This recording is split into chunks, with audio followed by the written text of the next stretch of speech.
A Grand and Wonderful Day. Written by Mary Packard. Illustrated by Darrell Baker. It was a sparkling morning in the 100-acre wood, the sort of day that makes Pooh Bear want to say hello to the sun, the birds, and the trees, and especially to the honey pot waiting in the cupboard. As he tumbled out of bed, Winnie the Pooh remembered that a grand and wonderful thing was going to happen on this day. But being a bear of very little brain, he could not remember what. Perhaps a mouthful of something golden and sweet would help, he said to himself. Although the honey was yummy, it did nothing to jog his memory. So Pooh decided to call in Piglet. Perhaps Piglet would know what grand and wonderful thing to expect. On his way, Pooh sang to keep himself company. How nice it is to be able to say, even when you don't know what, that something grand will happen today. The wonderful thing you forgot. Oh, a grand and wonderful thing will happen today. Rum tiddly tiddly tum. Pooh's song ended just as he got to Piglet's house. He knocked on the door. Surely 3 knocks should be enough, Pooh thought to himself.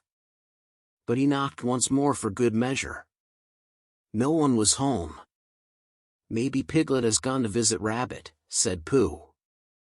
Pooh knocked 3 times at Rabbit's door, then 3 more times in case Piglet was there, but there was no one home to say.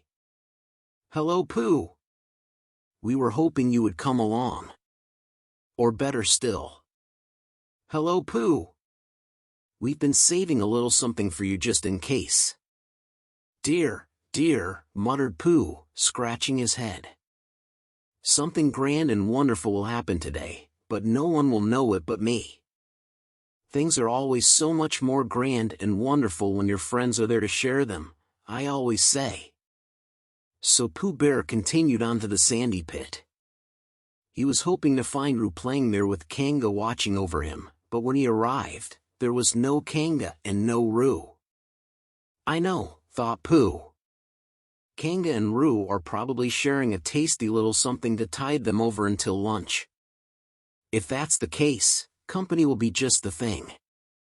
When there was no answer at Kanga and Roo's either, Pooh did not know what to think.